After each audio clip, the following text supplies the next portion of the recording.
यानी यूपी की का परसेप्शन किस प्रकार का बना के रखा हुआ था, किस प्रकार की नकारात्मकता थी।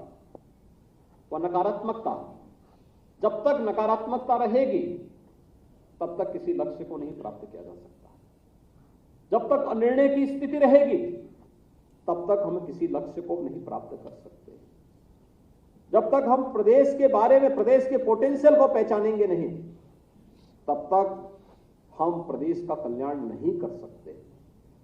और मैं तब भी कहता था कि नहीं, उत्तर प्रदेश में निवेश आएगा, लेकिन 2018 था, प्रारंभिक समय था हमारे लिए। उस समय सरकार मार्च 17 में बनी थी।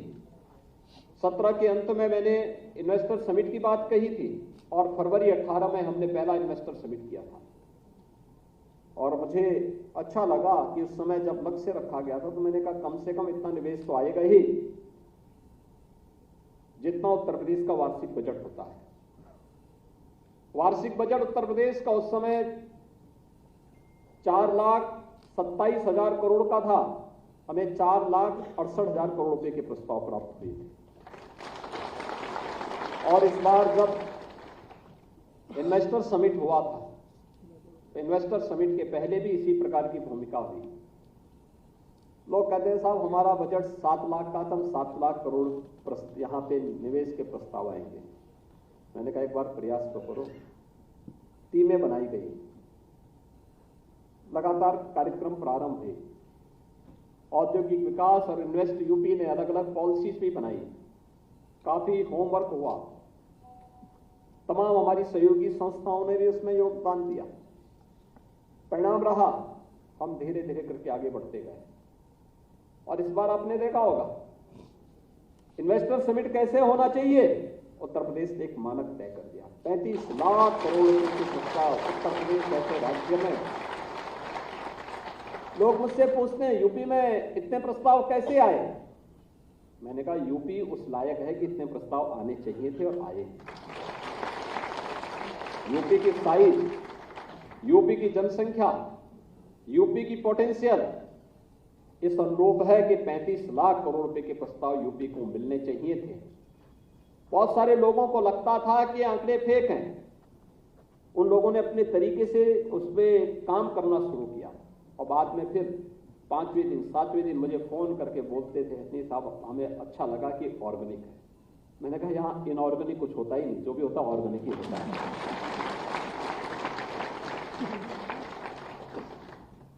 अब हम लोग उसे ग्राउंड ब्रेकिंग कराने की कार्रवाई भी प्रारंभ कर दिए हैं, लेकिन इसमें इन्वेस्ट यूपी को रिफॉर्म के दौर से गुजरना पड़ेगा।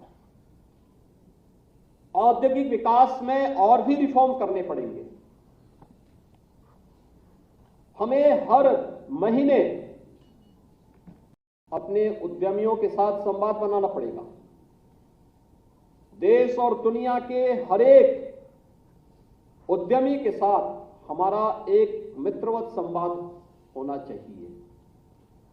और इस प्रदेश के अंदर आने वाले जितने भी उद्यमी होंगे, निवेश के हर प्रस्ताव को हम जमीनी धरातल पर उतार सकें, इसके लिए हम लोगों ने टेक्नोलॉजी का उपयोग किया। निवेश सारथी बनाया, निवेश मित्र बनाया, इंसेंटिव मॉनिटरिंग के लिए भी एक सिस्टम यहां पर तैयार किया गया है।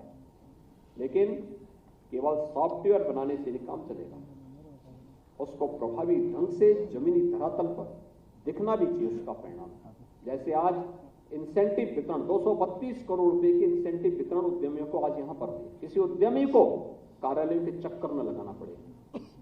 छोटी छोटी बातों के लिए हमें रिफॉर्म करने की तैयारी करनी चाहिए। जो ईज ऑफ डूइंग बिजनेस के मार्ग में बाधक है, उसमें हमें कहीं ना कहीं रिफॉर्म करने की तैयारी करनी चाहिए। चाहे वे राजस्व से जुड़े हुए मामले हों, चाहे वह पॉल्यूशन से जुड़े हुए मामले हों। अब ये डे टू डे से जुड़े हुए उन मामलों का समाधान होना चाहिए और उस दिशा में बेहतर प्रयास को आगे बढ़ाने की दिशा में विगत 6 वर्ष के अंदर जो कदम उठाए गए हैं, आज उसके परिणाम हम सबके सामने हैं। और मैं आप सभी नवनियुक्त उद्यमी मित्रों से ही अपील करूंगा कि आपको अपने आप को साबित करने का एक अवसर मिलेगा ही। दोनों अवसर होंगे। आपको लालच भी देने का प्रयास होगा, आपके मनोबल को तोड़ने का प्रयास भी होगा, लेकिन इन दोनों परिस्थितियों में बिना डिगे, बिना बहके और बिना झुके आपको प्रदेश की 25 करोड़ जनता को ध्यान में रख करके और उत्तर प्रदेश को $1 ट्रिलियन की इकोनॉमी और देश की सबसे बड़ी अर्थव्यवस्था के रूप में स्थापित करने के लक्ष्य में अपने योगदान को रेखांकित करते हुए कार्य करना है। वही आपके मूल्यांकन का सबसे बड़ा आधार होगा।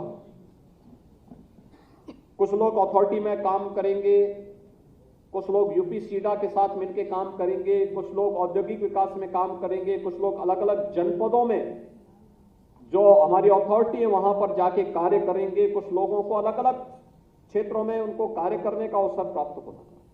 अच्छा होगा कि प्रतिमाह हर जनपद में हमारे औद्योगिक विकास से जुड़े हुए वहां पर उद्यमियों के साथ जिलाधिकारी और मंडलायुक्त की बैठकें होती हैं।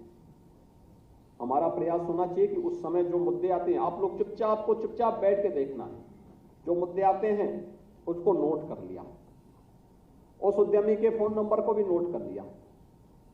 फिर प्रयास होना चाहिए जिससे संबंधित मामला उनसे कहकर कि ये मामला आया है, इसका आप समाधान एक समय सीमा के अंदर करिए।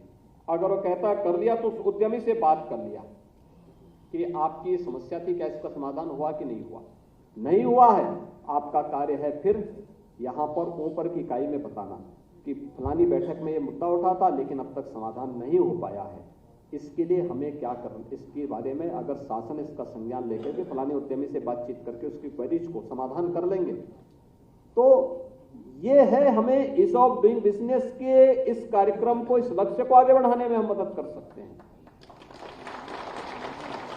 ईज ऑफ लिविंग के लक्ष्य को हम आगे बढ़ाने में योगदान दे सकते हैं। प्रदेश के परसेप्शन को और बेहतर बनाने में हम योगदान दे सकते हैं। आज प्रदेश की कानून व्यवस्था में कोई उंगली नहीं उठा सकता क्योंकि हमने कोई लोच लचक उसमें छोड़ी नहीं है। जो कार्य होना है सीधे सीधे होना है और उसमें जब कोई गुंजाइश नहीं है तो कोई उंगली भी नहीं उठा सकता। ऐसे ही औद्योगिक निवेश के क्षेत्र में भी हमें कोई गुंजाइश नहीं छोड़नी है। हर कार्य को बिना किसी हीला हवाली के त्वरित निर्णय लेने की सामर्थ्य विकसित करते हुए पारदर्शी तरीके से, शुचितापूर्ण तरीके से कार्य करेंगे, कोई आपके कार्य में उंगली नहीं उठा सकता। और उस हेतु का काम आपको करना है। या कहीं भी कोई कार्य होता है, किसी भी स्तर पर किसी भी व्यक्ति को अनावश्यक रूप से उंगली उठाने का अवसर प्राप्त नहीं होना चाहिए। और यह एक उचित अवसर आपके पास होगा। और मैं आज के इस अवसर पर आपको इस बात के लिए आश्वस्त करता हूं कि राज्य सरकार, आप राज्य के हित में कार्य करेंगे तो राज्य सरकार आपके हितों को भी प्राथमिकता के साथ आगे बढ़ाने का कार्य करेगी। मैं जानता हूं प्रारंभिक समय में जो आपको मानदेय दिया जा रहा है, मानदेय की राशि मत देखिए। आपके पास एक अवसर है इस मंच से जोड़ने का और इसमें अपने आप को साबित करने का। यह समय है जब आप नया एक्सपीरियंस गेन कर सकते हैं, एक नए अनुभव के दौर से गुजर सकते हैं, एक नए कार्यक्रम के साथ आगे बढ़ने का कार्य कर सकते हैं।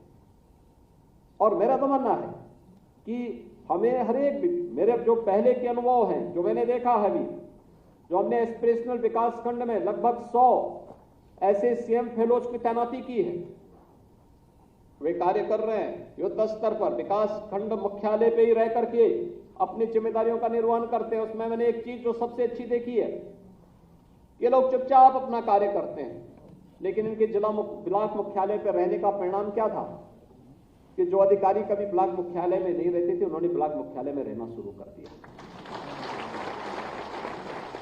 वे सब आज ब्लॉक मुख्यालय में रहते हैं, उन ब्लॉक में रहते हैं। अब अधिकारी की उपस्थिति है तो कुछ तो करेगा, तो कितना सोएगा 24 घंटे में? अगर ज्यादा सोएगा तो पागल हो जाएगा। इसलिए वह कुछ तो करेगा फिर वह, और फिर क्या कार्य हो रहा है इसकी समीक्षा होने लगती है।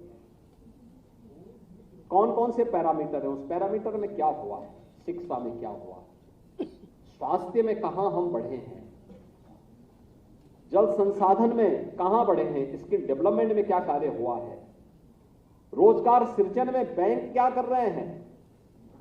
आज ये चीजें देखने को मिल रही है और मुझे लगता है कि एक सकारात्मक पहल है। वे हस्तक्षेप नहीं करते किसी के कार्य में, लेकिन एक तीसरी आंख के रूप में वे अपना कार्य कर रहे हैं।